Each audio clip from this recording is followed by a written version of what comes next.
cancellation on, and because of my voice, because I don't speak super loud, it'll cut off and it annoys me to no end. I thought I was speaking softly yesterday at work while I was on the other side of cubicles, and I was telling the one dude that this woman that I was giving a new laptop to was really difficult to deal with, and she heard me and will not let me live it down now. So that's fun. I mean, as she should not. She No, should she should definitely. not be that difficult. Touche. Touche. Hold on, let's see. All right, hold on. Say something else. Let me make sure. I could say lots of things. There we go. There we go. I just wanted to make sure my sound was completely straight. But here we are, the Island of Relevancy, another episode. This is actually episode 61. Ooh. 61. And this is a goodie because this was a very interesting week of wrestling because WWE is trying to tell stories. They're doing some of them right. They're doing some of them completely wrong. Mm-hmm. And of course, that's all subjective. But you're here, so you'll get our opinions on what we think sucks and what we think is awesome. Like a certain person showing up on Friday, which caught me by surprise and made me happy. CM Punk. Yeah, well, yes, that's exactly what it was. I listen to Kenny. Kenny does the weekly pop where he's Yes. just 100% positive, and I love that. Right, that's truly the Mm-hmm. reason why I wanted to start this was to not just be the negative Nancy and get on here and just be negative and just pile on, pile on, pile on. Oh no, Saul Ruka did another botch. Nia Jax did another. I didn't want to do that. Right, Hey, like Jax that. looks wonderful right now. See, these pictures that keep circulating. That's the same picture that's been online for like the last year. Well, Like she looks wonderful and then and too, that picture keeps popping up, and then she shows up on TV, and and not like that picture. yeah, and don't get me wrong, I love Nia Jax. Like I love her the way she is. I don't care one No, way or she's another. no. She is. I find her to be a very attractive woman. Like she's a little on the big boned it is as Bernie Mac coined it. But there's Charles nothing wrong Barkley with would that. Charles Barkley would have some stuff to say. No, she is not a San Antonio woman. That No, she's not. She's not that. She is not that. The churros. Oh man. Oh my God. Charles Barkley's an idiot, man. That's so funny. The San Antonio. But but your boy showed up. he was talking about the weekly pop. What did you find? What was the best thing about wrestling? A lot of people's best thing about last week of wrestling was CM Punk coming back Okay. and winning the WWE Championship. And CM Punk opened up the show I mean, rousing. Like the dude is over. Like Sure.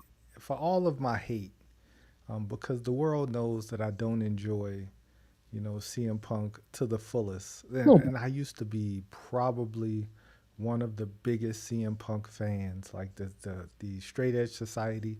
Like around that time is when I truly understood his genius because he was doing just God's work on SmackDown back then. But like once he left, the CM Punk chants, I hated. Like that's probably the thing that made me dislike CM Punk more was the fans mhm. constantly for the last 20 years. I feel like just constantly hijacking shows, yelling CM Punk. But he came out on Friday. Nick Aldis is back. His suspension is up. It was quick.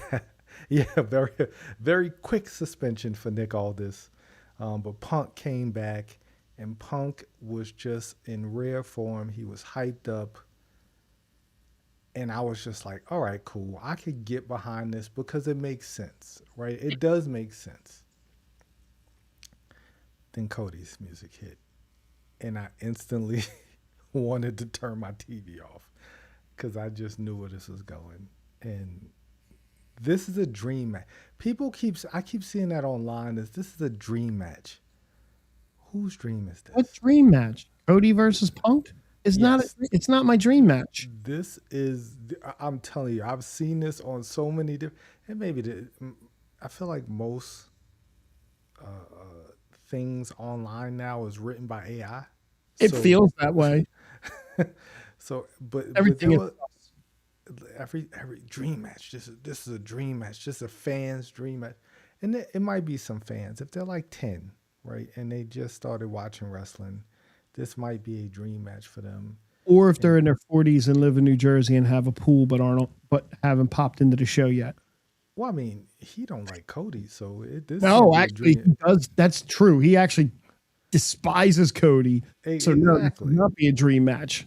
Because the Punk fans and Cody fans are two totally different types of people, Yep. right? They there's no real mesh between the Punk fan. Now, Punk and Roman fans, those are probably all the same people, right? But the Punk and Cody fans, like Cody has those like John Cena. You remember John Cena's heyday when all of the adults hated John Cena and all the Yes. kids loved John Cena? Yes. Like, that's what I feel like Cody's fans are. Is that he has the young kids on lock. Like the say your prayers, eat your vitamins. He has them on lock, right? They love Cody. That smile, he comes out with the helmets on. Like he has the presentation. Punk is just like the grizzled old man, and the fans are those people who grew up with Punk, right? Right. Like I feel like he might not. The young kids probably don't vibe with Punk like that because they just see him as an old man, kind of like Right. how they see me. You know, you know, just young people who see older people and they're just like, you suck because you're old, and it's like, damn, that's where we are in life, and that's where we are in wrestling. But but here we are, Punk versus Cody set for SummerSlam. No Gunther, no Sami. Nope. Just So straight disappointing. straight to this match. Of all just straight to it. That's probably my biggest discrepancy of it all, right? I have no problem with the match.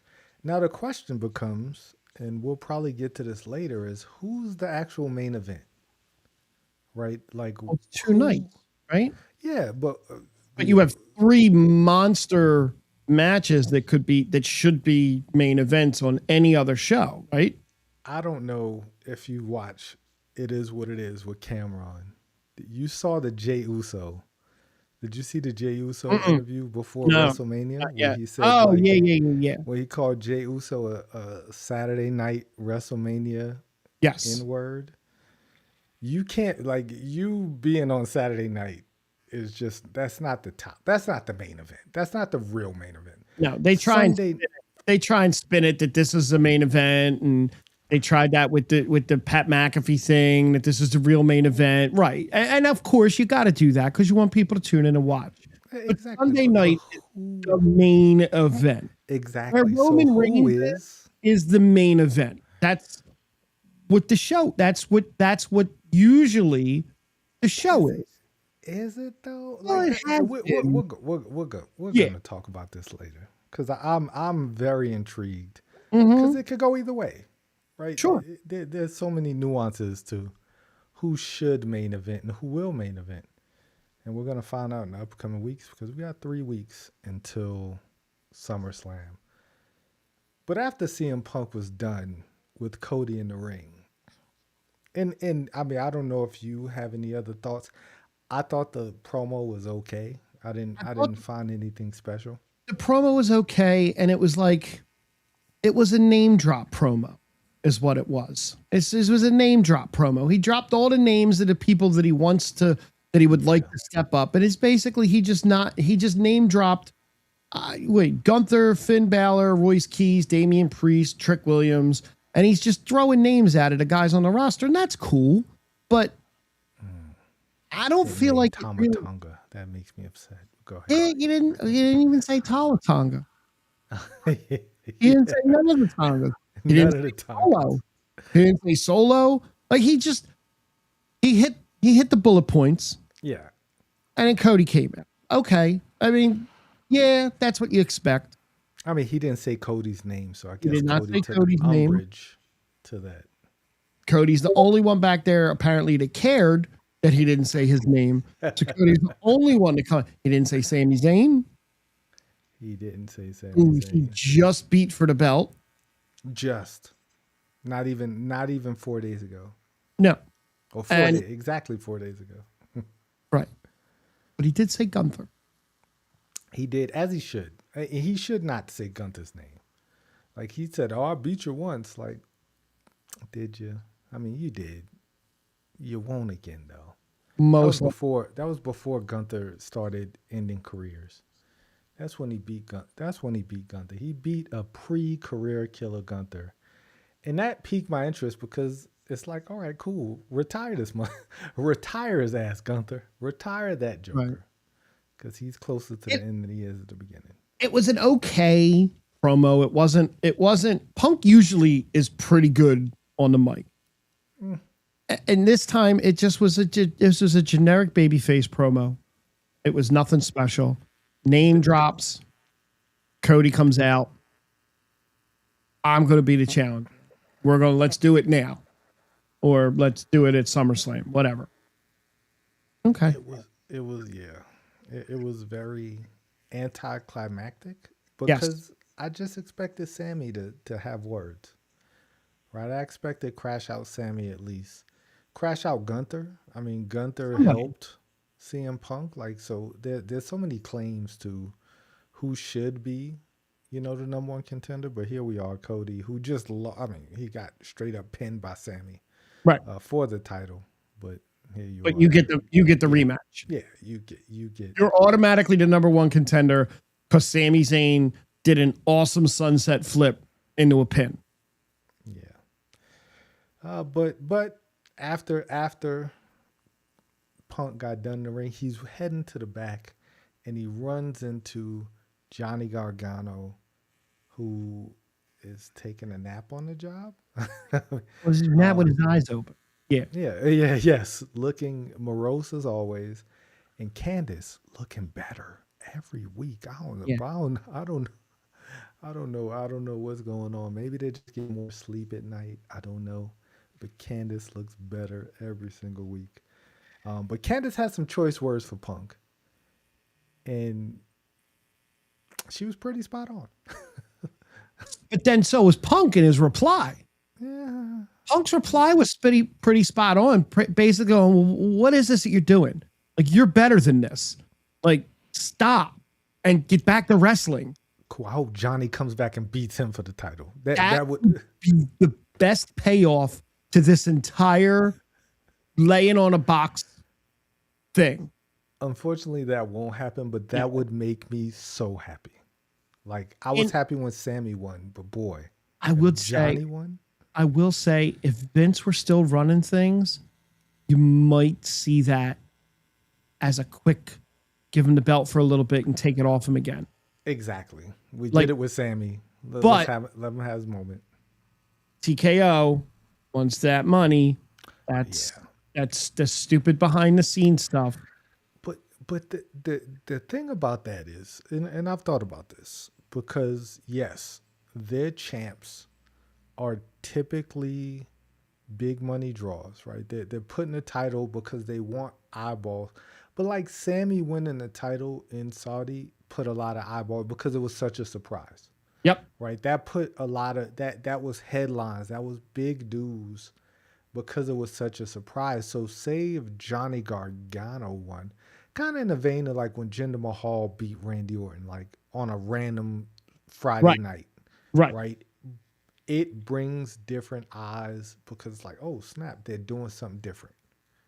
Yep. Like that becomes the thing. Oh, they're doing something different, right? We're getting something different. I saw this real cool video on Kofi Mania, and that was one of the reasons why they thought that Kofi was such a good challenger because it was something different, right? We get Brock every week. You get you get the big guys every week, but if you get a guy who, Sammy's there every week too, but like Johnny's been laying on the box for the last 2 months, like, which is crazy. But as Punk was leaving, he saw a certain challenge, like a certain person whose name he did mention, one Finn Balor. And I don't know about you, but I feel like Finn is on the way up again. I think so. Like, I don't know about world title on the way up, but like he's making his way back up to where he's supposed to be on the card. Yeah, I think so too. And I do think that having Punk there with the belt will help elevate other people, even if they're not winning the belt. It will help elevate other wrestlers that need to be up there. Raw was pretty crowded. And really, Raw is just all go bloodline, no stop right now. And there wasn't really a lot of room for anyone. With Roman, there's no threat of Roman losing to any of these guys. Punk, there's maybe like there's more of a threat of Punk losing than there is of Roman losing right now. I feel like the only reason that is because Punk might get injured any day. Well, there's that too. That's great edge like, legs. Yeah, I do feel like TKO is banking on Punk being Friday. I want to say Thursday night SmackDown. Friday night SmackDown savior, which I don't think they needed because Cody is still the draw. Like Cody's still raking in the money. As much as you dislike him, as much as he might bore me, like he's still, once again, like WWE is still making money hand over fist. But of course, Finn Balor's having a match after he sees CM Punk. He's facing Tama Tonga, and I really thought that they had plans for Tama Tonga, but I don't think they have plans for Tama Tonga. And not because he lost to Finn Balor, because you're not a lesser wrestler because you lose to Finn Balor. Finn Balor is an all-time great. Like yes. Finn Balor, first Balor Hall of Famer. But it's just, with a lot of the stuff, just directionless, right? Just there's so many people with no direction on these shows, and Tama Tonga is one of them. Like Tala Tonga, boy, I don't know what the hell you're doing. Like I have no, like he just once again supposed to look menacing, but he has like beautiful hair. Like how do I take him seriously with that beautiful curly hair? I love that hair. Yeah, but Finn Balor won. Coup de grace. Good match. They have a lot of good history together. They have really good chemistry, two of them. Like, yeah, good match, but yeah, like where's the story was there, but the story wasn't being told. No, like there wasn't much story being told, which leads us to the next match, which is telling probably one of the worst stories that could be told that we get to see twice a week. Like we get to see this story every single show because we got Jimmy Uso and Jacob Fatu in the ring, and they want to call out Solo Sikoa. Why? That's my biggest. What is happening? Because he needs to come back to the family. We need to make the family whole. And Solo needs to realize the error of his ways and come back to the family. So we're not going to do it on just Raw. We're going to come to SmackDown, and we're going to do it there. Too. Yes. And then we're going to come back to Raw and do it there. And do it there. Yes. I mean, this... And then Royce Keys in there. Royce Keys giving a solid promo, like, hey, blood don't make you family. Loyalty makes you family. Jacob tried to give him out. Jacob said, hey, because I love you, I'm going to let you walk away. And Royce is like, nah, look at me. I'm a big ass dude. I don't like look at me. I'm a big human being. I don't need your grace. I like the part that Jacob's playing where you can talk all the shit about Jimmy and Jay you want, but if you mention Roman, I will step to you. And I like that because it's making the tribal combat means something. Like it like him just kind of curtailing the Jimmy and Jay. It doesn't make the tribal combat less, but this is showing that Roman beat him, and now he's only really paying attention to Roman. Oh yes, yeah, that's I like that. Paul Heyman said something in one of his in his. I watched his Chris Van Vliet interview. It was fantastic because getting Paul Heyman to do an interview like in long form like that is really rare. And he said one of the things that made ECW different than every other wrestling promotion was if we had a stipulation in a match, we stuck to it. If you were lose or leave town, you left town. You didn't come back. If it was this, you didn't do this again. And I understand that you can't always do that in wrestling, but being able to stick to something like that is really awesome. See, them stick like okay. Well, just don't put yourself in that position to don't put yourself in that match if you're not going to be able to. You know what I mean? Like that's what I mean with the tribal combat thing. At least he's sticking to his word that he would listen to Roman. There was never a stipulation that he has to listen to Jimmy and Jay for now. Correct. Yeah. There is a hilarious YouTube video of him calling Jay a punk ass, like, because every week he does it, and I've noticed this like after the first week, because once again Roman says something and he's like intent, like he listens intently, and then Jimmy and Jay come behind him, and it's always Jay though. He don't never do it to Jimmy. It's always Jay. He shut your punk ass up, Jay. Hilarious. It was pretty funny video. And Jimmy Uso then fought Royce Keys, and he beat Royce Keys, which Jimmy Uso don't get too many wins. No, he does not. But he did. No pun intended. He got the win. Solo comes down, causes shenanigans. Jacob comes back because I think Jacob either got kicked. Oh no, Jacob left because Jimmy kept talking trash to Royce, and Jacob was like, "Who's we? Like you about? Like I'm not fighting him. Like we not about to jump him. You gonna fight him?" And he left. And mid match, Solo with his turtleneck and boy, he had a cold ass chain on Friday. Like that chain was legit. And he beat up on Jimmy. Jacob comes back down, is about to obliterate Solo and says, "No, watch on Monday, because we're gonna tell you what's up on Monday." And I'm just like, what are we doing here? Like I could end you right now, but I'm not going to. I just want you to watch. Because we came to Friday to tell you to watch on Monday. Yes. I could have texted you. You could have texted him that. You could, your number might be blocked. Text him from another number. Y'all are family. Like, call his wife and tell her to call his kids and tell them to text him to watch on Monday. Like, do something else other than what y'all did on Friday. Because that was ridiculous. After this match, I chat GPT, like I've been using chat GPT to like give me recaps, and they do a really good job. Yes. Okay. Like it formats it. And here it says there's a backstage segment where Jacob Fatu and Jimmy Uso confronted Wepa Up. Is that their name?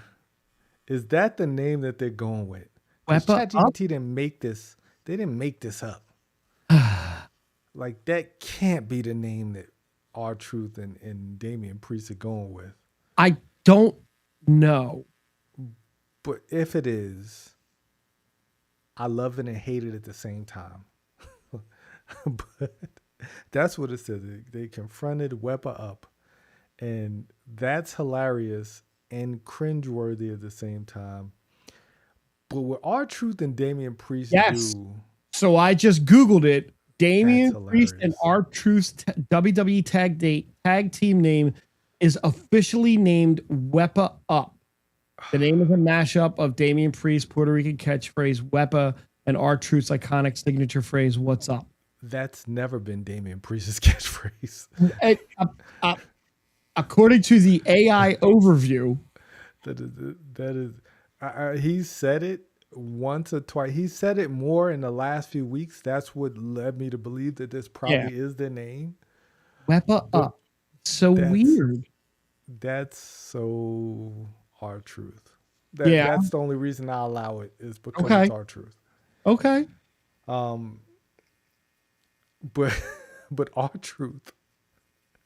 He hold on. Was this is last week or was this week where he said I ain't never seen Royce Keys a day in my life when they No, asked him? that was last week because this should be Gunther grabbed Aldis backstage and told him he wanted a title shot.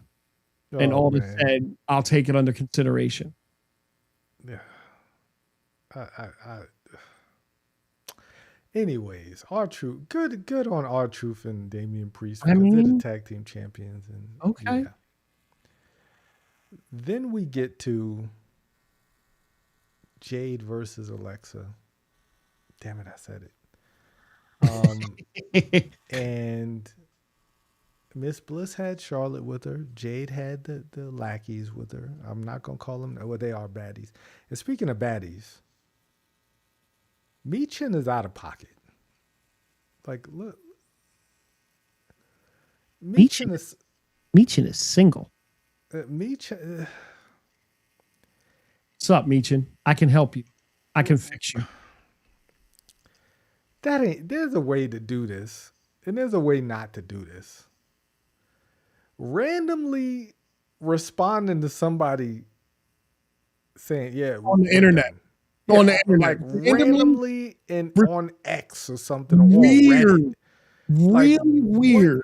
I thought it was false. I was So like, did there's I. no way she did that. There's no Just for, way. you're just, of all the probably hundreds of comments that you see, Thousands. you just pick that one dude and we're like, I'm going to reply to just you and no one else. Done. We're done. Like we're not together. It's like, what? I would have never known. I didn't care. Like No. but after seeing that, here's what I do care about. Keith Lee, I hope you're okay. Like Keith Lee is his wrestling career was cut short. Yeah. Like due to some true, like I don't think he'll ever wrestle again. In all honesty, I don't think he should ever wrestle again. Like he's had some true health issues. And of course going through a divorce is never easy. No. And that's probably not the way he wanted it to get out either. They seem to be very private people because if we didn't know, we would not have known. And this might be like a soft launch because next week she might be seen with somebody. Like there's just weird spaces in the WWE. You know how that goes, right? Yep. Yep. But yeah, it was just very weird. But back to the match because I just thought that was a very odd way to let the world know. Incredibly odd way. Because she did then like another message, hours later, she kind of not doubled down on it, but just like, whatever. Yeah. And then she put out another tweet, there were a lot of people coming at her with a lot of hate, which I don't agree with, right? Yeah. None of your business. Yeah, your personal life is your personal life. But I just hope Keith Lee's okay. Because I know how it is. Like when I retired from the military, like and the camaraderie was like a big part of that lifestyle. Same thing with wrestling, right? Mm-hmm. That lifestyle, you're on the road with people every week, right? You're always around people, and then when you're not, you're at home with your spouse, and going through that divorce, he doesn't get to wrestle every week. I don't think they have any children together, so that could potentially make it at least a little bit easier. Yeah, but I just hope he's okay. Like I hope he's in a good mental space, to combat this because I know people are probably all like he was living in anonymity pretty much for the last year or so. And people hadn't mentioned Keith Lee's name in a while, and this is just not a good way No, to get back in the news cycle. no. Back to wrestling.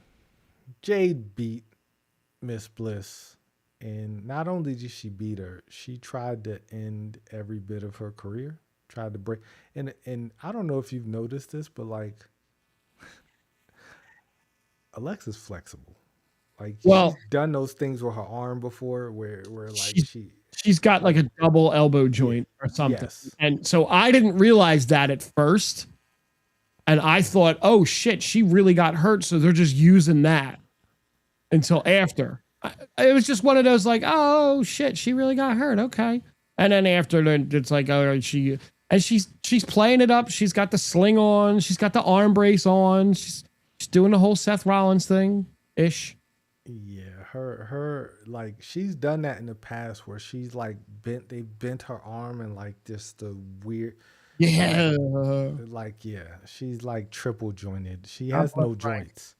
God It's just bless like Ryan Cabrera yeah. I mean, for it's different just reasons. we're just talking about her arms now. We're not Yes, talking sir. about Just her arm.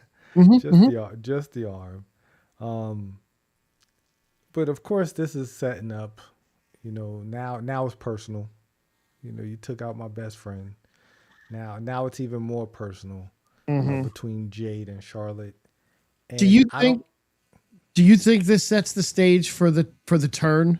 Think they're getting to the point where Miss Bliss is going to be out of action for a little while, and then do the sudden heel turn, and they'll I keep mean, Charlotte as the baby face, and then the two of them can kind of go on a little program together. potentially. I mean, at this point, I'll be totally honest. I don't care.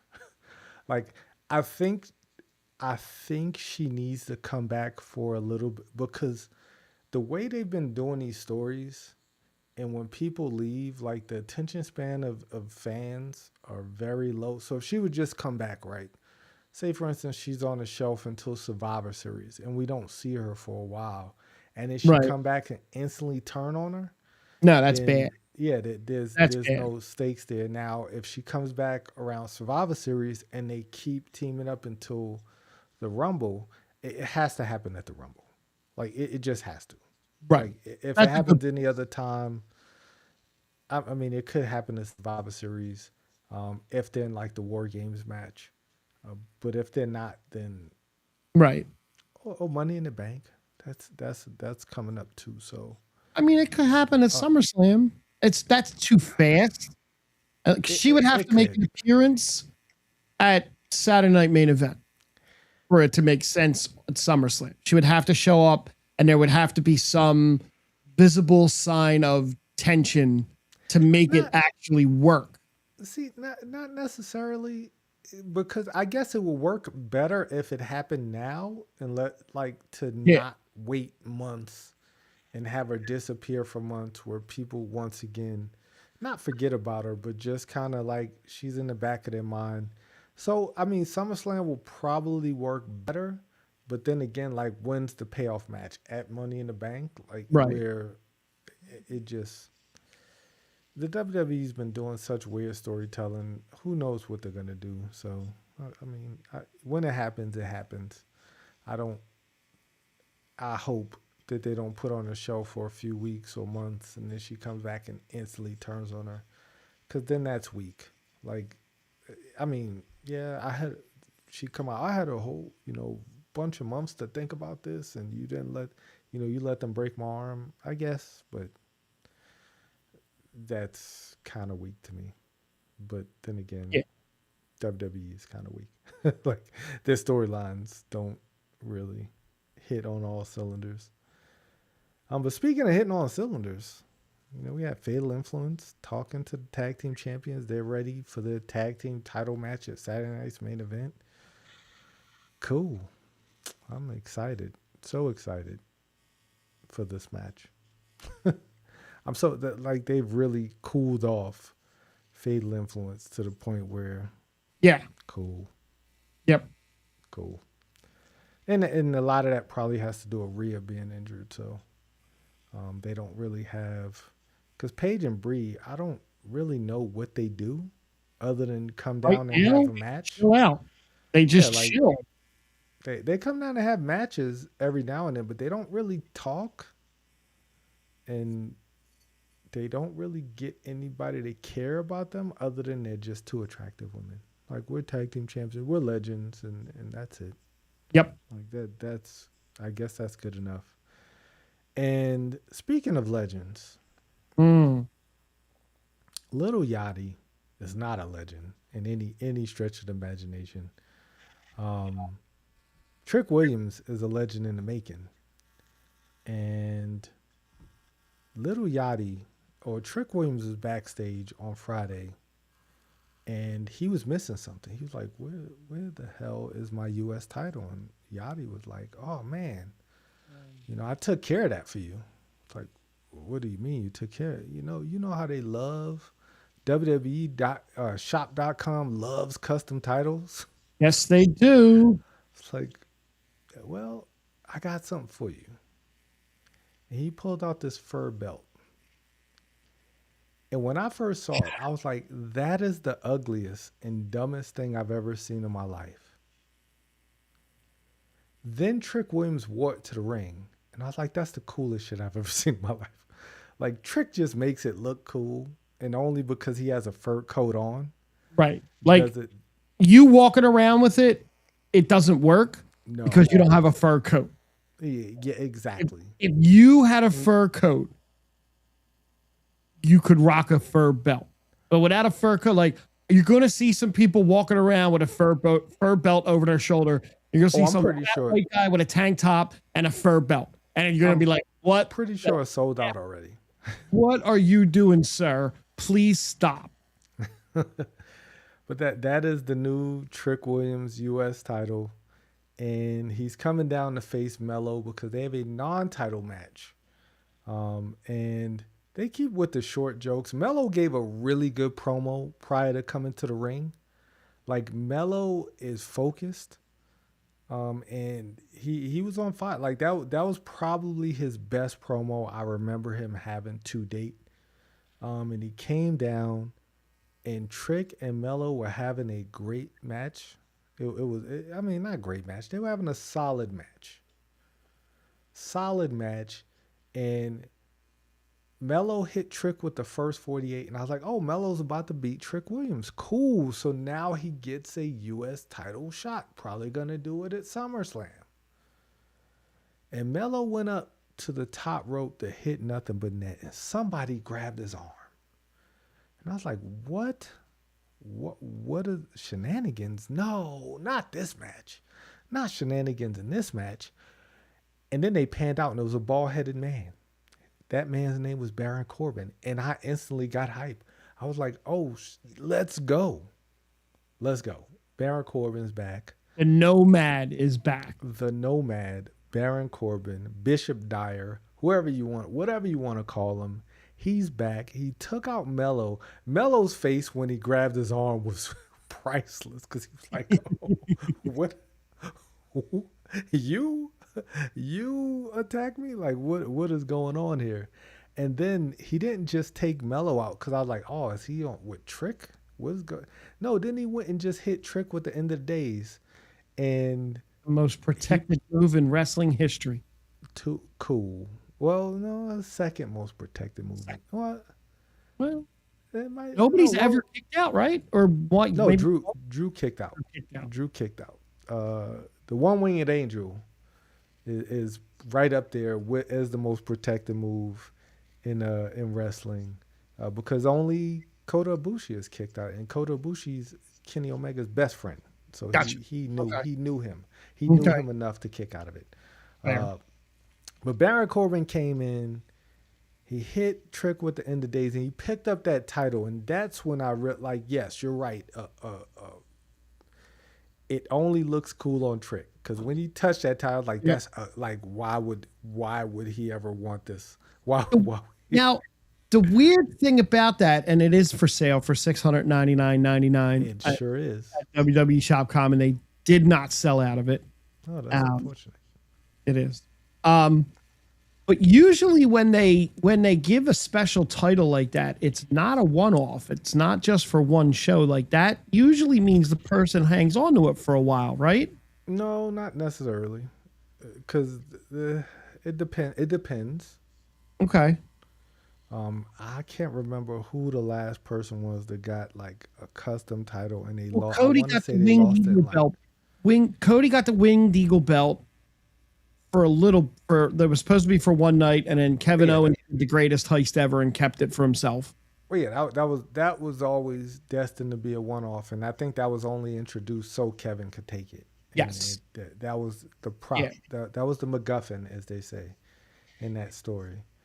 I'm trying to think that anybody else had like a weird custom title and they I mean, the lost it. spinner belt, the No, those iconic. Like the spinner belt stayed oh, forever. like fur covered belt, like Or weird. like or like the Fiend. The Fiend had He had a that belt. the skin belt, Yep. Yeah. you know, Yep. and he lost that fairly quickly, um, to no fault of his. Then we get to our final segment. Gunther comes out and said, Nick Aldis, you better make this right. He told him this early in the show, and Nick said, I'll make it right. And Gunther came out to the ring, said, hey, are you going to make this right, Nick? And Nick said, yes, I am going to make this right. You will get to fight CM Punk and Cody Rhodes in a tag match where you will team with Sami Zayn. And I too, like Gunther, said this is some bullshit. And if I were in the ring with Nick Aldis now, I would not choke Nick Aldis out because he has me by at least 70 pounds. Little, yeah. Because he's not. Once again, Nick Aldis is not a small human being. And Gunther, though, also not a small human being, said, you know what? You turn your back on me, I'm going to hit you, and then I'm going to put you to sleep. And the best part of this whole segment was watching the staff and the refs trying to pull Gunther off him. Hilarious. Like, they're Yeah. like grabbing at him, and it's like everybody's like trying to show the struggle on their face. And I was just like, And then it just like hilarious. abruptly ended. Well, it It was like abruptly ended for us. the credits came on, and Cody took like 3 steps toward the ring, and then it just cut off. And I was like, And then you had to go to their YouTube channel to watch what actually happened next, well, where you Cody's today. yelling for him to come back, I'll fight, I'll protect you, Nick Aldis. Ah. Bless you for going to the YouTube channel and I watch didn't. that, I because saw I it. could care less. I didn't. It was a clip and I saw it by accident. I didn't. You know. Like I I was- would. I was literally sitting on the couch and it ended and I went, huh? They're in Well, the I middle know of doing something. I mean, I knew it was gonna end because the credits already came up, and I was like, "Oh, they're gonna do one of those Triple H things where it goes a little bit longer." Nope. But then they're like, "No, Netflix has a hard time, even though Netflix is not supposed to have a hard time. Netflix is supposed to be flexible Yep. because it's Netflix and Yep. it's flexible because there's no live show on after. The Chris Lee Knows Best isn't coming on after Monday Night Raw on Netflix. But yeah, it ended abruptly. It was. I mean, cool. I don't know why they did that for shock value because I guess. WWE's good on not mistiming things, unless this is just a production error, which is Right. highly possible because production has really gone down on WWE over the last like year and a half. But yeah, I mean, SmackDown. I thought SmackDown was pretty interesting. I thought It was there was some better. wrinkles. It was better than it had been. It was one of those. There was one of those shows where it wasn't like, oh God, can this please end? Now, apparently, Yeah. from what I was reading, it is going back to 3 hours in a couple months. So they like shorten it to 2 hours for like the summer. Then in the fall, they're going to go back to 3 hours. I thought I don't it's know 3 why they hours keep- now. It's not 3 hours No, it's now. supposed to be 3 hours. It's supposed to be 2 hours now. Is it? No, I feel like SmackDown feels like it's like 15 hours now. I could be No, wrong. it's 2 hours. It's Oh, 8 to 10, and then in a couple months, it's going to go back to 3. Joy. Yep. My personal joy is having more wrestling Yes. that bores me. So it's Then January through June is 3 hours, and then July through December it's 2. Okay. Cool. okay, Cool. that's odd, but okay. Weird. Then we go to Monday.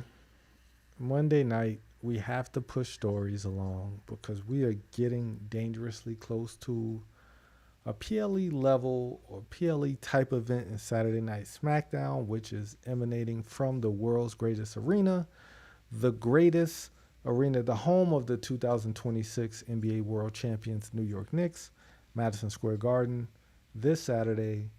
Um, but of course, prior to that, and WWE was in New Mexico this past weekend, the 11th. They were at Pan American Center, I think that's what it's called. A friend of mine sent me some. Brian, the guy who usually pops in every now and then, he took the family out there. Probably spent probably like $1,000 on 4 tickets Man. to go see. He said the card was not that great, but I did see pictures of um, pretty much the big dogs. Like Punk was there, and now I don't know if you've seen this. Uh-huh. I think But I know there's where you're going. a mother and son from El Paso, Texas, from where I'm at. They found the hotel where CM Punk was staying in and got a room for the night, right? Got a room in a hotel. And they said, well, if we're in the same hotel as you, CM Punk, you better take a picture and talk to my son when I see you in the lobby. And CM Punk said, nah, like in the words of LA Knight, no, because I'm in my hotel and I just got done with work and I just want to go in here and go to sleep and probably like FaceTime my extremely hot wife, AJ Lee. So I don't want to talk to you or your son. And this woman and her son went online and called CM Punk all types of names and said he's an asshole and he's a dick because he won't talk to her teenage son, who was like not like 13 teenagers, kids like 19 or something like Right. that. Like he was an older kid. I don't like Punk for the most part, but he ain't wrong. No, he ain't Fuck wrong. you and your kid. Yeah, just because you decided to get let's give them the benefit of the doubt and say it was just happenstance that they got the same hotel as CM Punk. Okay, Correct. let's Even say so, yeah, exactly. you didn't do it on purpose. You just happened to be there, and you ran into CM Punk. You don't demand like, hey, dude, I get a picture. Nah, man, I just got done work. I just want to eat and relax. All right, cool, thanks. It was good seeing you. Cool. Go on your way. That's it. You know, and then you know what? You want to stalk them for breakfast? Stalk them for breakfast, okay? Stalk them. No, don't stalk him. No, you Like, should. let's get away from stalking wrestlers. Like, If he's in his hotel, it should be off limits completely. If he's walking into the arena, absolutely stand there with everybody else and ask for pictures and autographs. If he's walking out of the arena and there's a bunch of people standing there and the wrestlers are stopping, that's fine. But once they leave the property of the arena, it should be completely and 100% off limits all the time, even airports. I'm not like a starstruck dude. Like, and maybe once again, it's being from New York. You see a lot of people just living their life, like just walking down the street, just kind of doing their thing, and everybody isn't like crowding them. And I just never wanted to be that guy. I think those type of people are annoying in most cases. I remember running into Arn Anderson, and I was a kid. Like, I want to say I was probably like 15 or 16. No, no, I was an adult. No, I think I was in the Army at this time because I was flying by myself. And I typically didn't fly by myself until I was in the military. Either way, I see Arn Anderson, Four Horsemen, the Enforcer, right? Yes, He sir. was there. I want to say, what's my man? Larry Zbyszko was next to him. Oh, hell, that's And cool. it was another wrestler. It wasn't Benoit. because this is during the time of Four Horsemen where Benoit and Mongo McMichaels was on them with them. So I definitely wasn't a kid. But I remember seeing him and I was like, oh shit, that's Arn Anderson. He just sitting there minding his business, like just sitting down, like just waiting on the plane, waiting on the flight. Yeah. And I was like, man, come on, this the enforcer, man. This is Glock Anderson. This is before Glock.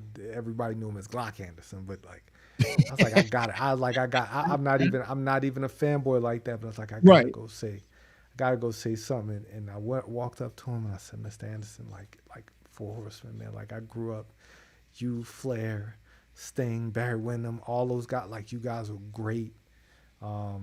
Could I get your autograph? I don't have nothing. I just have my ticket. He was like, you got a pen? Shit. Can't sign nothing. You don't got a pen, kid. You right, man. You right.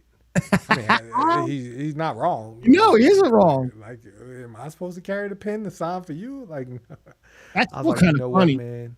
I said, you know what, man? I appreciate you just for being like, just for even entertaining this conversation. Yeah. Good luck to you. Like, and I just walked off like a fucking loser.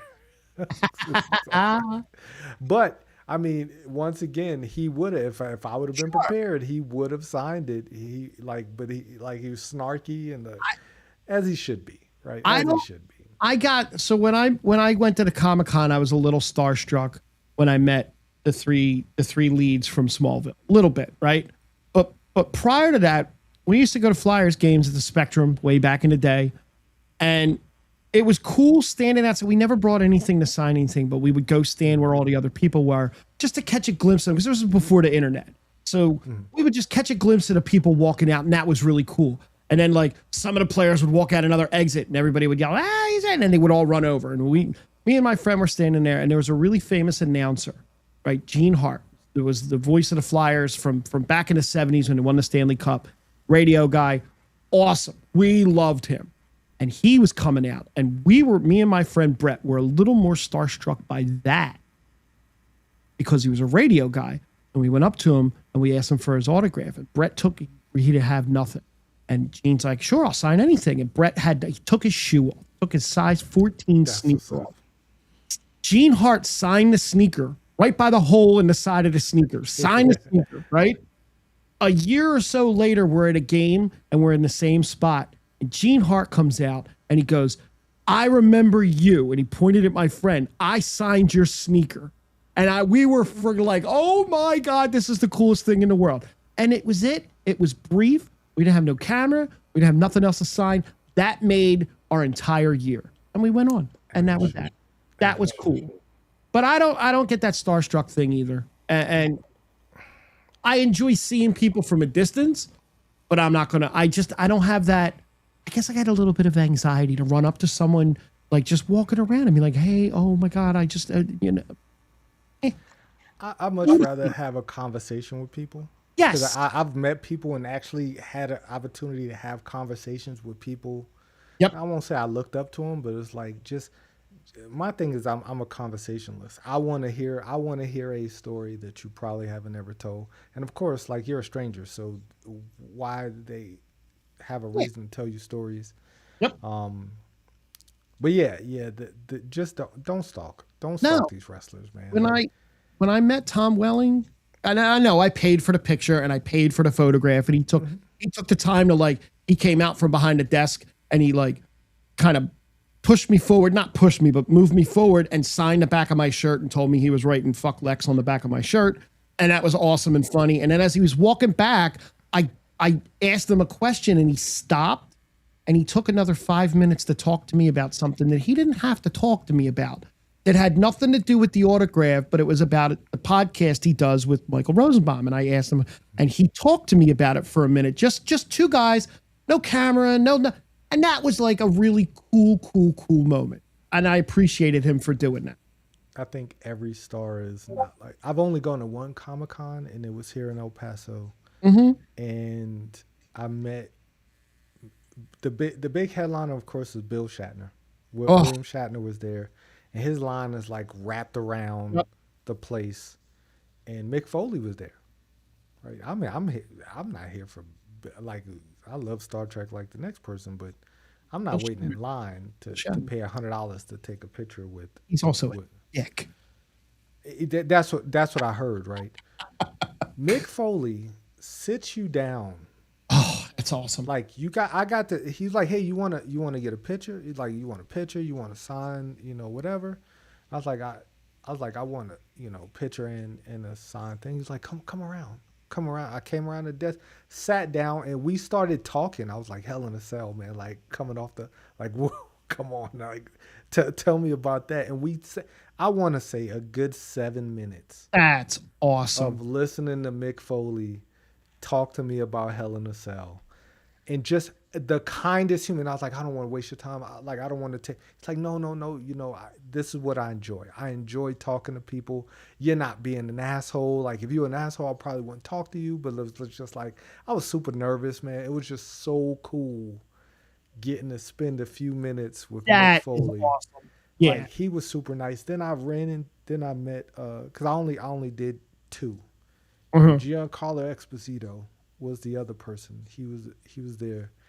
And I know him from school days. Like I grew up Spike Lee, school days, Hugh Dean, Big Brother Almighty. He had all these pictures. Everybody knows him as the Chicken Man of Breaking. I've never watched a single episode of Breaking Bad. But a lot of people know him as that character.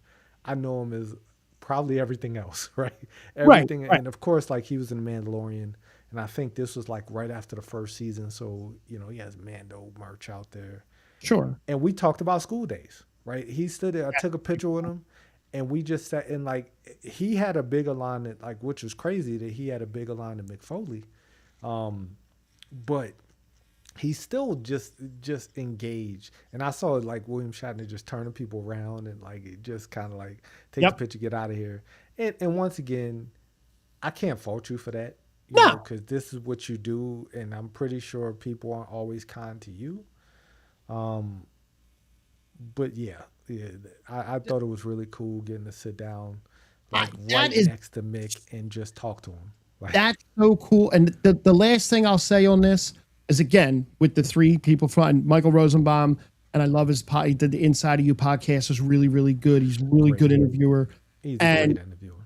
When you pay, you pay the extra for, you get the picture, and then you pay the extra for the selfie photo. And I always found that looked more engaging than paying for the picture, like where to do the professional one standing, because you're in and out. He came around. Usually they had like the handler standing there and they take the picture. He took the camera from me, turn it around so I could do a selfie. Okay. And he took like 6 different shots and where we were standing in poses and made goofy faces and talked to me for a minute about the picture I chose. Because it wasn't from Smallville, it was from a little weird TV show he did. And those interactions, I think they appreciate them too, because you're just treating them like a normal person. And that goes through. And this woman, to bring it back to CM Punk, she wasn't treating him like a normal person. It was a demand, and absolutely he was in the right. Bro, man, not only fuck you, but fuck you and your son. 100%. Like 100%. Serious. And she went online, and I thought she thought that especially being here from El Paso, she's Hispanic. They it's easy to paint that picture. It could have been a black person. It could have been any other. It's easy to paint that picture. Sure. And try to garner that type of boy. They went in on her. Like, what are you doing? Like, why do you think it's okay to go to be at his hotel, like, and that's so invasive. Not just that, but then to go online and shit on the guy. At least try to. Yes. There was a woman I remember, Jaromir Jagr, right? One of the greatest hockey players of all time. Great. Jagr slept with a woman over in Czechoslovakia, I think it was, and she posted a picture in bed next to him and tried to blackmail him about it. And he replied to the picture and was just like, I'm single. So what? Cool. Like, and it was, and you just kind of like, that's a great response. Oh, that was definitely a thing. That was the thing. I want to say in like the mid 2000s, where women would they were the superstar and they'd post a selfie of them in bed with. That's so corny. Yeah, but back to wrestling. We go to Monday night. Let's move to Monday night after this weekend Ooh. with Crazy Lady and her son. And Brock Lesnar and Paul Heyman open up the show. They come down to the ring, and Brock said, "You know what, Oba, you're a dangerous human being. I need security. Let me have security down here to protect me, or protect you from me. I don't know who was protecting who from who. They were cops too, weren't they? Yeah. They were cops. Yeah. They had on vests, and they had tactical vests and police items. Yes. And Oba did exactly what every superstar. Now this is a felony, by the way. I don't know if you know this or not. But if you attack cops, is it a felony if you make a cop fly, like that one poor dude who he threw over the top rope he had a good 2-3 seconds of airtime? Yes. Yes, that is. on top of breaking a restraining order. Yes. Putting your hands on all the cops. Yes, all of those things are true. All of those things should land you in jail. So he should not be. No, he should not be co-main eventing. He shouldn't be opening up SummerSlam. He should be not collecting $200. He should be going straight to jail. But boy, I would hate to be his cellmate if he did have to go to jail. But Brock the whole time is laughing, and hilarious. Just laughing. I mean, Oba is just over the moon with anger, and if Oba Femi doesn't beat Brock in this Hell in a Cell, there's no way Brock wins Hell in a Cell. No. There were two things I really liked from this segment. What is that? One was the fact that Paul Heyman explained why Oba gave up the title challenge, because it was kind of murky. Paul Heyman explained it in his promo, and it worked, and it was natural. And then what Oba said, why he did it, made so much sense that they have never said anything like this in professional wrestling before. Like, if I had kept the championship match, you would have just cost me the match anyway. It's the most, but it's so smart, because that's probably what they would have booked to happen, right? I'll be totally honest. I wish they would have just not said anything. Like, you explaining it to me, I get it. And I don't want to insult anybody who loves professional wrestling. Not the IWC. But wrestling fans aren't the brightest stars in the sky. So sometimes you sharpest spoons. You gotta connect the dots for some people. I hate that you have to. I like nuance. I like subtlety. I like typing things online and not putting LOL behind it, and people think I'm serious. That's how stupid people are. If you don't, I've noticed that. I've said things, and if you don't literally put an emoji behind it and tell them that you're joking, they think you're serious, and it doesn't matter what you say. That makes me upset. That upsets me about the human race, because you have to, one of the reasons I love Christopher Nolan films is he doesn't typically explain every single thing. He don't exposition dump everything in his movies. He makes you think. That's why you go to if you go to a Christopher Nolan movie expecting to understand everything, because you're not. You might think you're smarter. You don't. Nobody understands what Tenet's about. Say you do. I dare you. You don't. But he don't over explain. I hate movies and I hate when wrestling does that, where they have to tell you everything. All right, cool. He gave up his title shot. So what? He's fighting Brock Lesnar. That's a bigger fish to fry. I don't like the explain everything in exposition normally either. I appreciated this only because what Oba said made sense. Heyman didn't have to explain all that. He didn't have to say all that. But Oba saying that even if I kept it, you would have cost me the title anyway. That I like that, but I don't like watching a TV show that's 20 minutes of exposition to explain something that happened off camera that I don't need to know. Just move the show forward. Correct. But they did. Brock laughing, Oba Brock laughed the fuming. whole time. Brock hiding behind cops laughing was the funnier part of that whole thing.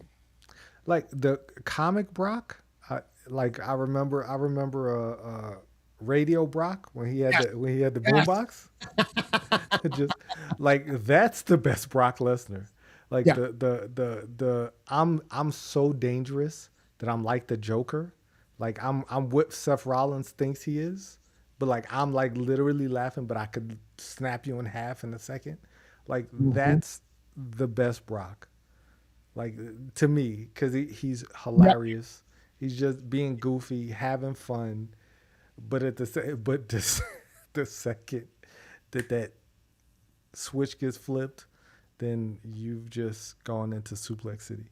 This match better this match is gonna cook, but I need it to be better than my expectations. Like I need this. Yes. This match needs to really make Oba Femi. Yes. If it don't, then Oba is in a world of hurt. Like if this match don't make Oba Femi, then Oba might be heading exactly to where Braun Breaker's heading, which is not a good place to be in right now. No. It could always change, but right now, boy, it's not looking good. It's not. But speaking of looking good, moving on, we have Io Sky versus Roxanne Perez, and I don't know what it is about Roxanne Perez, but I feel like every week she looks better, not only in the ring but outside the ring too. But we get this match. Io wins. There's so many shenanigans with the Judgment Day. I don't like what this is like. This I don't know. Everybody loves Io. Everybody loves Liv. But I feel like the people who should be being loved are just getting forgotten. And I think that's what soured me about this whole feud is poor Roxanne, poor Raquel. Yeah. They're just here, you know. But after the match, Judgment Day beats up Io Sky, and then who comes down to rescue Rhea Ripley? No, it's Sol Ruka. Because Rhea Ripley still hurt. Yeah, well, I mean, thank goodness it ain't Rhea. I don't need Rhea back on Monday nights. But Sol Ruka comes down, and I'm even more confused because, like, please don't make them a tag team. Please. Of course they're going. Yeah, because Rhea's like really hurt, but she can keep the belt because she's Rhea Bloody Ripley. Okay. Then we get to the segment of the night. Or Otis. Maxine and the Vision come down to the ring, and Maxine was Maxining the shit out of boy. Maxine was Maxining, and Austin Theory was being a creep. Like Austin Theory just very much into like I don't know if they're trying to make this like the new Judgment Day, but it feels like that. Like it really does feel like the Judgment Day. And I don't like it because they ain't the Judgment Day. This ain't that. No, this ain't that. But Otis and Tozawa come down to the ring, and Tozawa, being the dad of all dads, said, Maxine, what are you doing? This guy's gonna use you up. He's a bad guy. He's not good for you.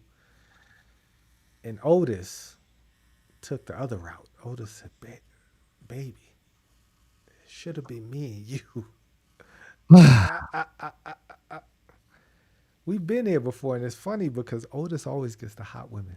He had like always for some reason. Because Mandy Rose was like, had a thing with Otis. That was when Rey Mysterio got thrown off the top of Titan Towers. Was it during the Money in the Bank? During the Money in the Bank, when Rey Alistair Black committed murder? Yeah, when he threw him out on the I-95. Yeah, yeah. That's cool though. Yeah, exactly.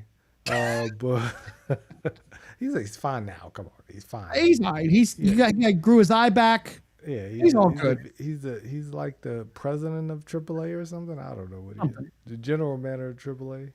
But Otis, starts telling Maxine how much he had feelings for her. And Maxine was like, "Oh man, I wish I would have known." And she got close to him, and I thought she was gonna hit him. So did I. But she didn't. Nope. Austin Theory came, and Austin Theory held it. He did the Paul Heyman where he kind of got in there and just kind of held it a little bit longer. It was just, yeah. You don't have to. You got it. You got in there. You don't have to hold. You don't gotta wiggle around or anything. No. But no, men don't have to do that to men. Yeah. You don't need to be wiggling. But yeah, I mean, now Maxine is full on. Austin Theory's boo thing, and she's full on evil now because she hurt Otis. Can I just say that the deconstruction of Braun Breaker is just so sad at this point. Braun Breaker is reduced to standing on the side watching Austin Theory get the girl, number one. But I like Austin Theory. Yeah, no, and then exactly. His whole point in the segment is bouncing off the ropes 4 times and hitting Otis so hard you knock Theory down too. And it's just like, what the hell are you doing with him? Like, are you using him? I thought he was the leader of the division. Are you using him to fill the spot because Logan Paul's hurt? But like, what are you doing with him? Nothing. That's the answer. He's not the leader of the division. Maxine is the leader. She's the queen of the division. Yes, because after this, as they're walking backstage, Paul Heyman sees them, was like, "I'm so proud of you guys. You guys are doing everything that I thought you were going to do," which can't be true because I'm pretty sure this ain't what he thought they were going to be doing. And then they're like, "Well, great, cool, because you could be here." It's like, no, I don't need to be here because Maxine's here. See, I got Maxine. Good, right? We're all good. And he walks off. Like, he broke up with them. He broke up with them in a backstage segment. And that was that. Like a throwaway backstage segment. Yeah. Like kind of in passing. Like, oh, you just see him walking in the hallway. Hey, man, it's over. I'll see you. Like, call me never. Like Victor Wembanyama said. Like, I'll see you never, as they say in the biz. And very, very weird. Not surprising. No. He doesn't need he needs to move away from them, and they need to go spin off into their own thing. Yes. Then also not surprising was somehow Royce Keys appears on Monday Night Raw to beat up Jimmy, because this ain't over, guys. No, it's and let's fight on Raw and bore people on Raw with a very ho-hum match, and then Solo appears, and then LA Knight appears. Jimmy and Jacob's in the ring. They get cleared out, and LA Knight says, "Now I'm gonna fight you guys with these guys." And this is gonna be a 6-man match that I'm assuming is gonna happen at SummerSlam. He said at SummerSlam, which threw me for a loop because that is a Saturday Night Main Event match. That is not a main event of Monday Night Raw match. That is the opening segment leading to the main event. Even that would be better than SummerSlam. She could be second match, third match of the night on a Saturday, probably. Saturday for sure. This has to be a Saturday. You're not going to be featured on the ESPN. No. And ESPN that first hour. Maybe they will. Who the Maybe hell they was will. tuning in to see? I mean, maybe Jacob. I mean, LA Knight's still a LA draw. Knight's hot, and LA Knight's Jacob's still a draw. Yeah. whatever. Jacob's not as hot as he was last year. No, not at the moment. Um, but Yeah, yeah, great. like this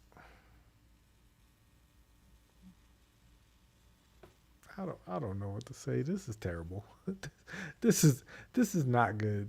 Like this match is not. I mean, the match is probably gonna be solid, Sure. but I don't care about it.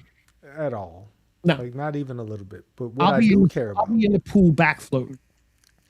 what I do care about, is the next segment, because Bailey, Because Monday Night Raw doesn't do wrestling anymore. They do segments. they definitely do segments, because Bailey was during a commercial break. Byron says, "I want to talk to you, Bailey," and Bailey came and said like two words to Byron, like, "I'm going to the ring." And we went from the commercial break to her being in the ring after the commercial break, and she calls out Lyra. And Lyra comes out looking like she hasn't showered in at least, like, since she turned on Bailey, she looks like she hasn't taken a shower. Nope. She hasn't changed her clothes. Like, she looks like the crazy old cat lady. She looks so insane, but I'm not gonna lie, she looks still hot though. Still hot. Boy, I don't know what it is. Maybe, Okay, a lot of maybe I'm just a little, out there. Maybe I'm like maybe. the mom and the son in the hotel room, in the hotel, hanging around. Maybe I'm that person for Lyra. But this segment then got really weird. She comes out looking weird. Bailey starts out like, "Why did you do it?" And then she like flipped the switch and was like, "I'm Bailey, bitch," and just like, "I'll beat you up," and I beat, and I was just like, where the fuck did this come from? Like, she just got super aggressive, like, and Lyra's sitting there like, who's the bad person here? Like, like, am I supposed to feel sympathy for Lyra at this point? Like, I don't understand what's happening. I don't know. I mean, I don't know. It was Like, it was definitely a weird segment, and Lyra's promo was way better than any that she's done. She's really stepped up. That's great to see. She said some pretty effed up things to her, calling her the worst of the four horsewomen, and touche. talking about how selfish she is all the time. She's wrong. All wrong. All Well, wrong. no. Definitely not the worst of the. She's not the worst, but she definitely plays the selfish character a lot. And it's never my fault. And that's great. That's fine. I love it. Pam can do no wrong. At all. Like, ever, to me. No. Like, ever. No. But they're gonna fight it Saturday night's main event. This is probably the only match on Saturday night's main event that I care about. In total honesty, total transparency. But this is a weird segment. Like, this is.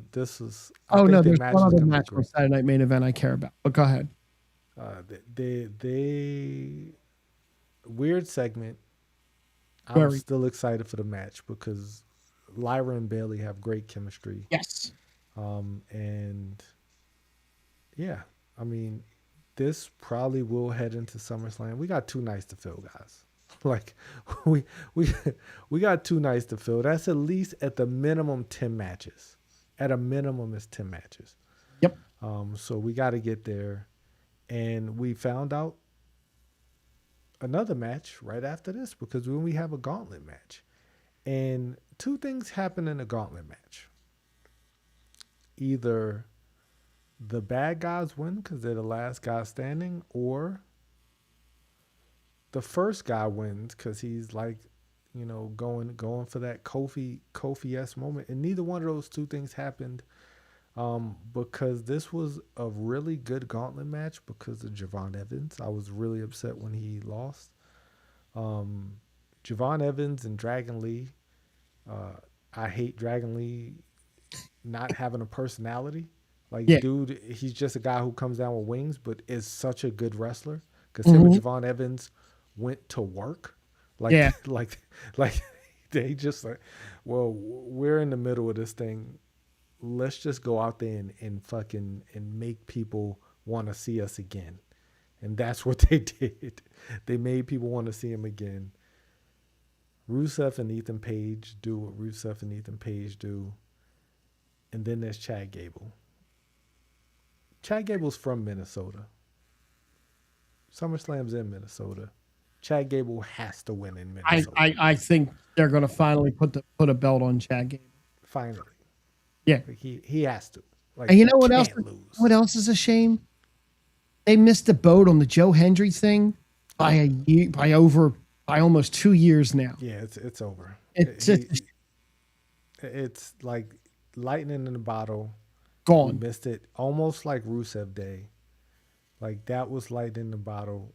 They did the same thing they've done the same thing with LA Knight, only LA Knight has been able to capture people and stay up here, but he's also given more chances. Thing about Joe Hendry is people still chant and sing that stupid Fire Logan Paul song. Yep. Like they still say his name and he appears. You know, like he still gets chairs. He not LA Knight pops, but no. Like people still care about him. I simply don't. Like he's lost me. The concerts are atrocious. They're horrible. They're horrible. Like they are just not entertaining. Like Elias had so much better sauce, had so much better juice than Joe Hendry. Yep. And they fired him. Like yep. So yeah. But that Chad Gable won this. Go ahead. That doesn't mean that's the end of you now. We know that. Okay. All right. I think I said something that triggered that thing. But either way, Chad Gable won after tapping out Ethan Page with the ankle lock. Chad is on like the redemption arc. I don't think it's hitting the way they thought it would. I think they thought he would get like much bigger responses. I think he would get bigger responses if he went back to AAA and helped out El Grande.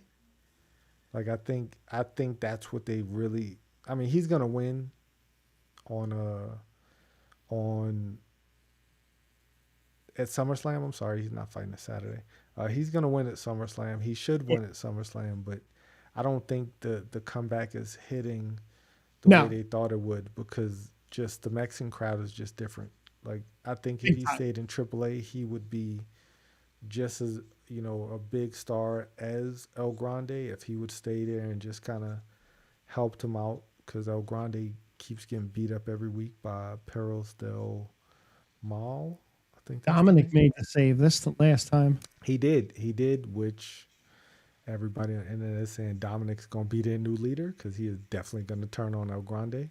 100%. Because Liv was all liking the post. People were pointing out that Liv's reacted to the post and liking it. Well, that's not good.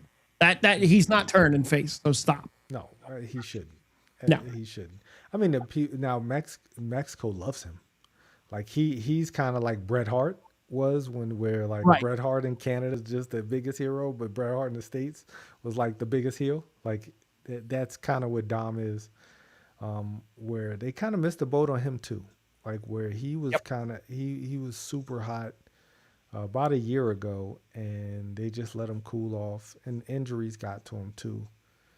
But yeah, Chad Penta at SummerSlam match is gonna be insane. It's gonna be it's gonna be a great damn match. But I think it's time. I think it's time for Penta to lose the title. Yeah. And for Chad to get the title, for him to cry in front of his family, just have a great moment in Minnesota, in his home. Fireworks go off. It could open up. Night one. This could be the opening match for night one because this is going to be a damn. This might be the match of the weekend, if done right. Then we get to the perceived match of the weekend. Roman Reigns versus Seth Rollins, the man he can't beat, the best wrestler on the planet. Seth freaking Rollins. Everybody loves these promos between those two. This one was okay. I didn't didn't find it to be It, groundbreaking. they say the typical stuff back and forth to each Yes. other.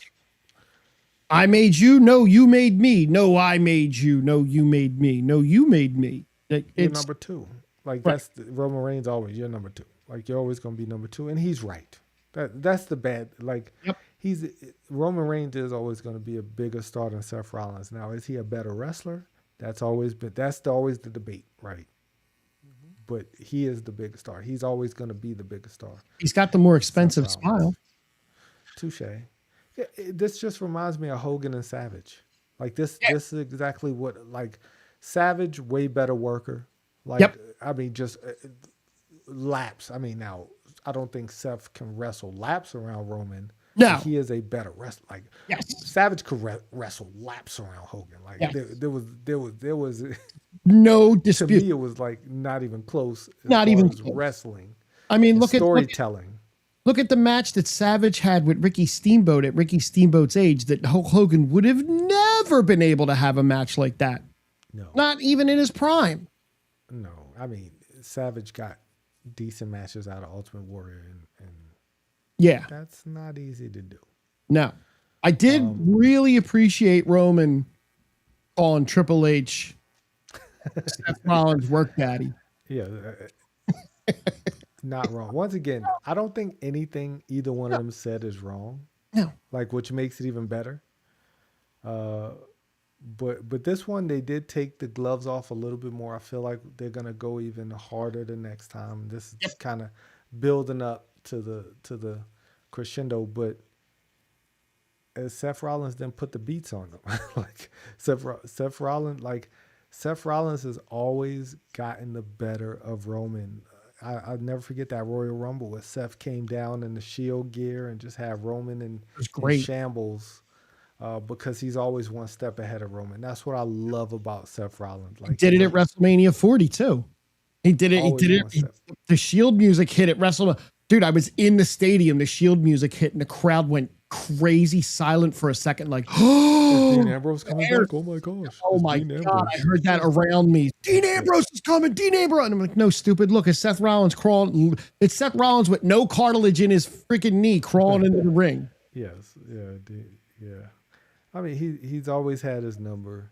I don't think they should not have Roman beat him at SummerSlam. Like that to me is a WrestleMania moment. Like when Roman finally conquers Seth. And at that point, I feel like Seth has to be the biggest heel in the company. Like it has to be like kind of like Stone Cold and The Rock, right? The Rock could never beat Stone Cold until Stone Cold's last match. Right. He put him over. Yep. That to me is how Seth and Roman should, because Roman loses nothing by losing to Seth. Yep. Like Seth don't lose anything by losing to Roman either. I don't think Seth's winning the belt at SummerSlam from him. Oh, I hope they don't do the Royal Rumble finish where he does something wonky. No, somebody has to win. I don't want Roman to beat him though, because that to me kills the whole mystique of the Seth Rollins Roman. Didn't Roman beat him once by disqualification because he just wouldn't let the hold go against the ropes? Like, so I think that's the only time he ever. They were fighting for the belt. Well, no, he lost. He lost because he wouldn't let go. That's what I mean. He lost because he wouldn't let go, but he never didn't lose the belt because it was a disqualification. Correct. And that's the only time he ever actually beat him, I think. But he didn't. No, he didn't. He lost. He lost. Yeah, he never beat. He never beat Seth. He's never beaten Seth. Seth just didn't win the title.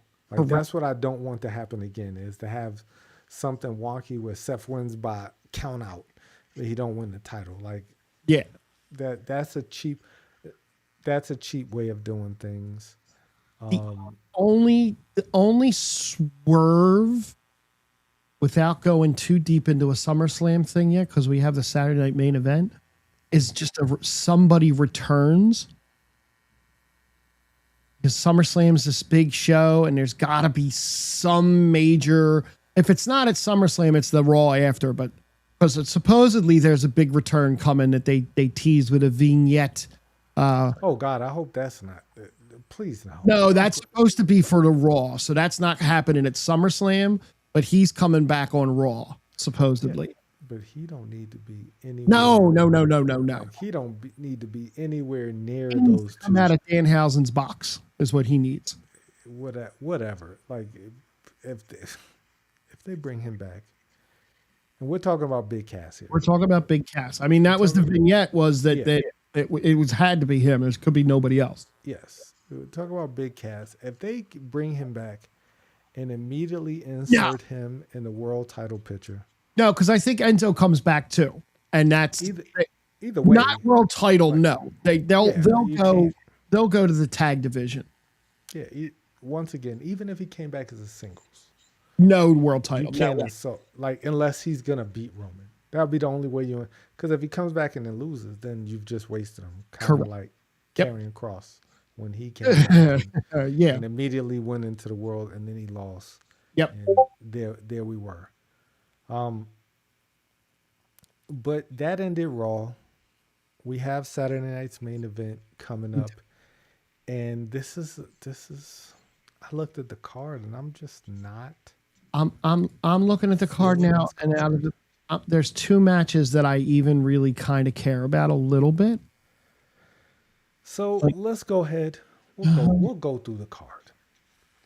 First match, Danhausen versus JD McDonough. That's one of the matches I kind of give a shit about. Oh, boy. You want to talk about somebody not caring about? Now, I love JD McDonough. I'm a big JD McDonough fan. Great wrestler. Odd that he's getting the match instead of Dom, but neither here nor there. I mean, he deserves to have this match on a big stage. Now, of course, the word was we were going to have Jalen Brunson in that spot, helping out Danhausen, but because he just had surgery on his wrist and he'll just hang with Roman. Yeah, he's just gonna hang with Roman. Well, that's what I'm curious about, is to see who the New York favor is for Danhausen. Other than that, it's going to be a typical match with Danhausen. There's going to be shenanigans, curses, fireworks, sparklers, and Danhausen's going to win. Yes. Right. That's cool. That's a fun match that you just don't have to invest in. Yeah, and it's probably going to be a better wrestling match than we're going to give it credit for. So Danhausen, there's no way Danhausen loses this match, especially not in New York after what he just did for the Knicks. No. He will never have to pay for another meal in New York as long as he has the face paint on. Correct. Because without the face paint, you'll never know who the fuck Danhausen is. Because he looks he looks like a normal regular dude. Right, and his voice is different because he kind of changes his voice a little bit. He looks like the dude, and you work in IT. He looks like a dude that's gonna come up to your office to fix your computer. Yes, he does. Yep. He's just missing the glasses. Exactly. Then we have the women's WWE Women's Tag Team Championship match. Got Paige and Bree taking on Laney Reed and Fallon Henley. Please, Fatal Influence. Please go away, Bree and Paige, right now. Now, Fatal Influence. I have this weird feeling that Paige and Bree are gonna win. Because Nikki's gonna come back, and that's gonna lead to a 6-woman match at SummerSlam. And is that going to lead to Nikki turning on Paige for stealing her belt? Probably, because Nikki's great at doing that. She is. Then we get another big. Hold up, did I miss a match? Well, the two women. That's the one match that we're both looking forward to. Okay. There's only 4 matches. It doesn't have. There's only 4 matches. It doesn't have. Yeah, it didn't have that match here. But yeah, so then we have. Oh yeah, it does. It's all the way down at the bottom. Bayley and Lyra. That'll be a good match. That is going to be a good match. That is going to. There'll probably be 5 commercial breaks in that match. I hope so. Bailey versus Sasha Banks, heavily regarded as one of the greatest women's matches, if not the greatest women's match of all time, happened in Brooklyn. I think if Bailey and Lyra had an opportunity to go out there and do it like that, they could. I think that they could go out there and just tear it up and have the wrestling industry buzzing, kind of like Lyra and Becky. Lyra and Yeah. Becky had a really great match. Um, I think that was what 2 years ago, or a year ago at least, because I think that's when we first started the pod. It was last year. It was last year. Yeah. Yeah, it Yeah. was one because that was when the infamous "I hate Irish wrestlers" Yeah. started. Yeah, You've completely gone the other way. I've completely they've won me over. Um, this is a 50-50 toss up. I think either one of them could win this match. I don't think this is a one and done match with the two of them. No, for sure. This Has is to. going to be run back. Maybe not at SummerSlam, but could possibly go to SummerSlam as like a street fight or no hold barred, like stipulation match something stipulation. Yeah. for sure. You know, I'm looking for that match. That's the match I'm most looking forward to Yes. of the whole night. The match I'm least looking forward to is Ugh. probably going to be our main event. It is a tag team match between your WWE undisputed champion, what's my guy, CM Punk. There you go, CM Punk, Cody Rhodes, two guys coexisting like the Mega Powers. Like Mm. AJ Lee's gonna get knocked off the Oh boy. knocked off the apron. Cody's and gonna get caught by Cody's Cody. gonna lift her up and put his hand on her ass. Yeah. Yes. Yeah. CM Punk's gonna tear up backstage because enraged. Don't you ever touch my woman. Mm. Hey, say what you want. That's one of the greatest segments in wrestling history. Absolutely. Savage going just ballistic and just tearing everything the fuck up He didn't care. at all. And the sad part is, he probably wasn't acting at that point either. No. He was that was real shit right there. Like, that was not like go back there and pretend you're angry. No, you put your hand on her ass. I'm going to kill you. No. Yeah. That's what makes it even knowing that now years later it makes it so much better. Watching it back, you're like, oh damn, he almost killed Hulk Hogan. Yes, he was. Yes. But they're taking on the team of Gunther and Sami Zayn. I feel so bad for Sami Zayn out of all of this. He took a mental health day on Friday, and he called Nick. Like, if you take a mental health day, the last thing you want to do is call your boss and have words with your boss on your mental health day. But he I did. do not look at my email on a day off. Yes, on your It day. does not off. exist on a day off. But I mean, yeah, this match is gonna happen. It's going to have all kinds of stuff going on. It's not Nick going to be Aldis is gonna come out and get choked out again. Oh. It's gonna be insane. Who wins the match though? Who wins? Who wins the match? Yeah. No one. Well, the No fans one lose. wins the match. I think Gunther and Sammy will win because Cody and CM Punk, their egos are gonna get involved and they're I gonna think lose it's the just match a for each double other. disqualification because just weird stuff is going to happen, and Touche. they're going to end up on the ramp, and Nick Aldis is going to end up in a sleeper hold, and water bottles are going to be flying all over the place. Man, poor water bottles. Like, hide your water bottles around Madison Square Garden. The highlight of the night will be when Jalen Brunson shows up on the screen and the entire arena erupts and cheers. Nixon 5. He just won the Nixon ESPY 5. for the best championship performance too. I mean, as he should. You know who had a great championship performance? My house was in shambles today after England lost You to know, Argentina. I'm knocked out of my work pool for this, so I was actually rooting for England to win so it would knock out the one guy at work because I was just being a jerk to him for fun. Messi is about to go out on top. The greatest World Cup player ever.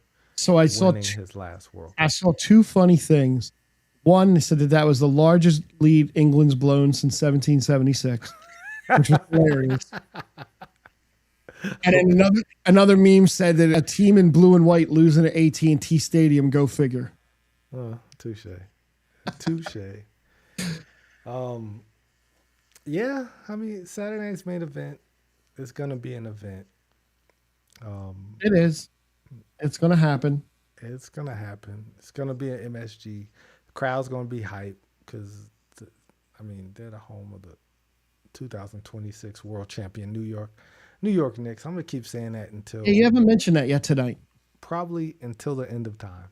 It's fair. Like 50 years later, when I'm sitting down with my grandkids or my great grandkids, I'm just gonna tell them about 2026, the year that the Knicks won in 5 games. But yeah, I mean, SummerSlam I think is stacking up to be an awesome card. I just wish we didn't make these Saturday nights main events into such of a thing that they are. Like make them into like mini PLEs. I think if we just kind of treated them like an episode of SmackDown, I think they would actually get more bang for their buck, because when people go into these things looking for great things to happen and they don't, you're just like. And it was when they used to put them on the first time, it was special because it wasn't scheduled, and you didn't know. Well, you also didn't have the internet, so you had to see it in the TV guide that it was coming up, or see it on a Saturday morning. Saturday main event coming in a couple weeks. Yeah, I mean, they promoted it, but then again, they also only had 4 pay-per-views back then. Right. like they only had the big 4, so it wasn't like pay-per-views every other week. This was a pay-per-view on free TV. So now and then I don't think that they had 4 a year. I think they might have had 1 or 2 like every now and then. It wasn't like one every other month. But yeah. What do I know? But yeah, another episode in the books. I really do hope that wrestling can continue to grow. I wonder when All In is, because I think I'm going to watch that, because Kenny Omega versus Will Ospreay probably will go down as one of the greatest matches ever. So I'm pretty sure Sunday, August 30th. Oh, that's in August. Wembley. Oh, that's going to be fun. Yeah. That's going to be fun. I might live stream that. There you go. Give some AEW. There you go. Some love, I will say, I watched the 3 episodes of the Dark Side of the Ring with Jeff Jarrett about TNA. Pretty good shit. Shit. I have not finished the first episode, but I am going to watch all 3. Yeah, it's pretty good. I'm sure. Jeff Jarrett's an idiot, but bless him. There's reasons, and they explain some stuff, and it's eye-opening, but yeah. I did see a clip where he said he didn't want a bear gut, so he went to vodka. He said he was drinking beer. Yep. I refused to get a bear gut, so I switched over to vodka. But I mean, I don't want to make fun of anybody's alcohol. No, because that is a real thing. I used to not think it was a real thing, but that is a true, real thing, and I'm glad that he's doing well and coherent enough to give the interviews that he's given. But on that note, we're going to end this week, and hopefully Nick Aldis's throat is okay. And that came out way worse than I wanted it to come out. But until next week, we'll catch you next time. And don't get choked out, Frank. Don't mess with Gunther, and don't get choked out. Matt might choke me out. yeah, he might. He didn't show up this week because he's like, this guy's just going to bad him off, see a Punk the whole episode this time. Mm-hmm. And I'm not going to do that out of respect for you, Matt. But we'll catch you next time. Same bad time, same bad channel. There we go.